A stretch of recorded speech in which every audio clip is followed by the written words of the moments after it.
2年4ヶ月ぶりですかね。はい。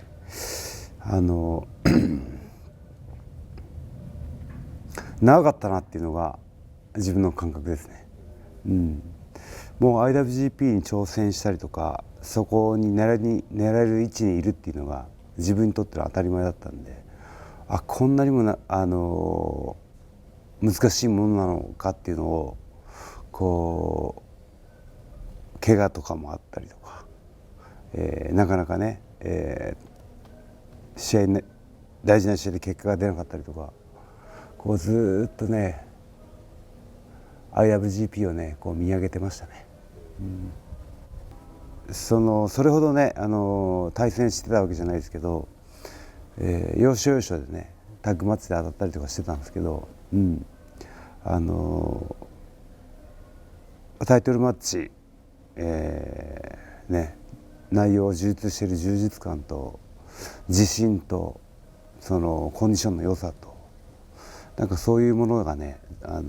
感じましたね。タイトルマッチの内容にしても、どんどん新しい要素というか、ライバルにもね恵まれたし、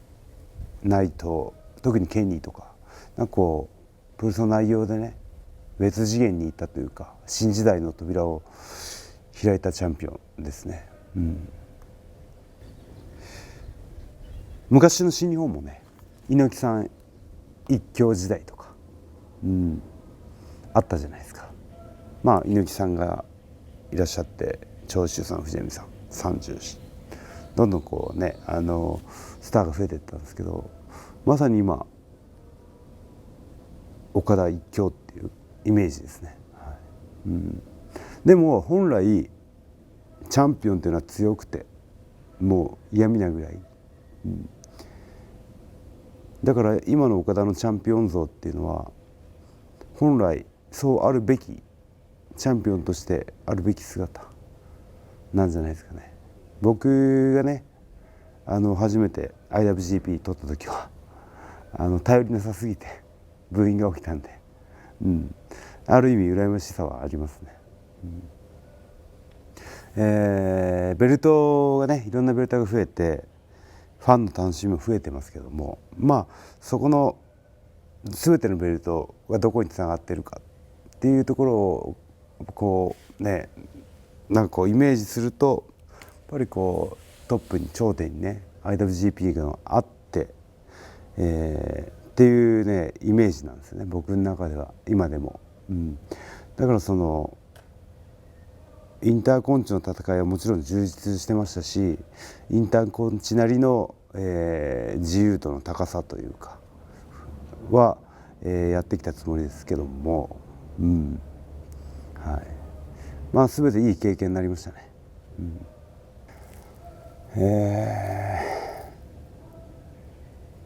巻きてえなと思ってましたね。けどなかなかこうそこの位置までいけないんですよね。次こいつじゃねえか挑戦するのってなんとなくファンの間でも関係者とかレスラーでもリング上の活躍見てたら、次こいついきそうだなっていうところまで自分をなかなか持っていけなくて、だから IWGP を巻くこともすごいし、 IWGP に挑戦するっていうところにいるっていう選手も実はとても大変なことでっていうのをこの2年のね2年4ヶ月の間に感じました。そうですね、2006年で初めてチャンピオンになって、その IWGP を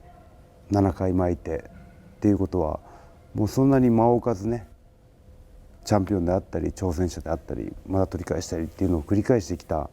ので、長く感じましたね。だから自分の関係ない、自分と全然関係ないところで GP 戦が行われる寂しさっていうか、そういうのはあったですね。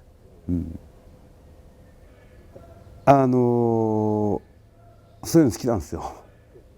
プロレス的な、非常にプロレス的な要素として、その記録を持ってる選手が新記録を作ろうとする選手を止めに行くって言って、意地しかないじゃないですか。現状どうであろうと、超えられたくないっていうその生の感情、意地、すげえプロレス的だなと思って、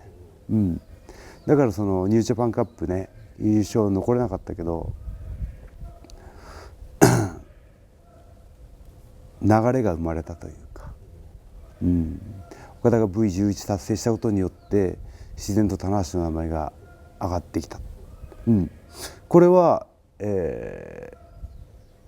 ラッキーでも何でもなくて、その過去にね V11 を達成した時の棚橋の全力さがここにつながってきてるのであって、でニュージャパンカップでも1回戦負けが続いてましたけど、決勝まで行ったじゃないかっていうエクスキューズというか、これで1回戦負けだったら出っても「おいなんだよ」それ違うだろってなったかもしれないですけど、そういうね全部つながってファンも多めに見てくれたんじゃないかなと、待望論ですかね。自分の中に上がってきた待望論というか、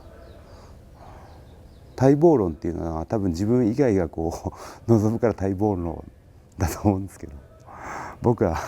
自分の中で待望論がどんどん高まってきてしまって、俺しかいねえじゃん俺しかいねえじゃんっていう自己暗示と半分自己暗示なんですけど、その一つとしてはシチュエーション V11 並んだ、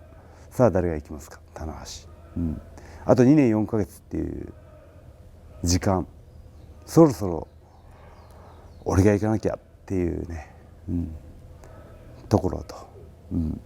あと会場の空気、今ねワールドもあるし、媒体雑誌もインターネットもいろんな媒体があるけど、一番大事にしたいのは会場のファンの皆さんの反応、出てった時に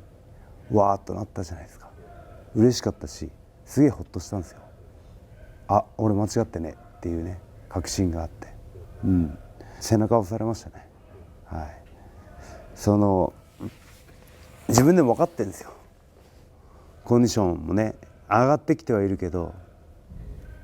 あまり良くないっていうのはねファンに気づかれてるし、それでもあのシチュエーションで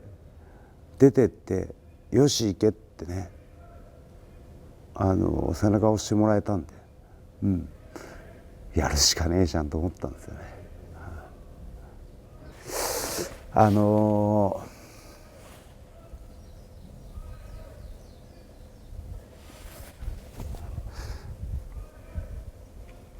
V11 を止められたんですよね、岡田に。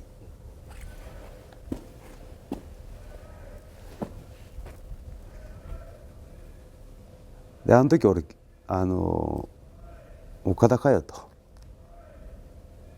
怒ってた部分もやっぱ少なからずあって、で岡田とね前哨戦戦いながら、やっぱり岡田がね防衛戦を重ねてきた選手たちに比べて棚橋っていうのは物足りなく感じてるかもしれない。でもそこにその時の棚橋と同じような気持ちが見えるんですよね。おい棚橋かよと。だから今の岡田は V11 をしている棚橋に見えて、もちろんそのねチャンピオンをね倒してベルトを巻くっていうだけじゃなくて、俺 V12 から始めてもいいんじゃないかなと思うんですけどあとは俺が引き継ぐからとだってあの時11まで行ってたじゃんっていうねなんかそんな感じですかね。だからそうか、あれがもう2012年だから6年前、6年の言ったらばこの6年間、その間もね GP 巻いてますけど6年間止まってた時間っていうのもあると思うんでね、うん、また動き出しますかね。はい、そうですね、全然夢は途切れてないですよ。もっとプロレスを知ってほしいし、プロレス楽しんでほしいし、広めたいしっていうね、うん、だから爆発すごくね、会場も盛り上がってファンの人もたくさん来てくれるようになったんですけど、まだいける。爆発どころか大爆発、うん、それにそのね2007年でどの口が言ったか知んないですけど、棚橋には確固たる信念があって、絶対爆発させるんだっていう思いでやってきて、でプロレスもどんどんね知られるようになっていて、そして棚橋個人もいろんなプロモーションの延長線上であったし、テレビも出たし、映画も出たし、出るし、これからその棚橋の知名度っていうのもどんどん上がってきたんですね、うん、今この状態でもう一度チャンピオンになって、でいろんな媒体に出まくって、さらにプロレスを広げることができたら、うん、どうなっていくんだろうと、うん、みんなが知ってる人がプロレスのチャンピオンで強くてかっこよくて映画も出て、うん、っていうね、はい、なんかさらにね、その2007年当時イメージしてた爆発よりも大きな爆発が期待できると思います、はい、岡田はね、すごく強いチャンピオンで、岡田すごく強いチャンピオンですけど、この IWGP を離れた2年4ヶ月っていう間に泥にまみれて、怪我もあって欠場もあって、でもそれでもずっと応援してくれたファンの皆さんの期待に応えたい、うんうん、今こそ棚橋ファンに福岡が、全国が、世界が愛に包まれます。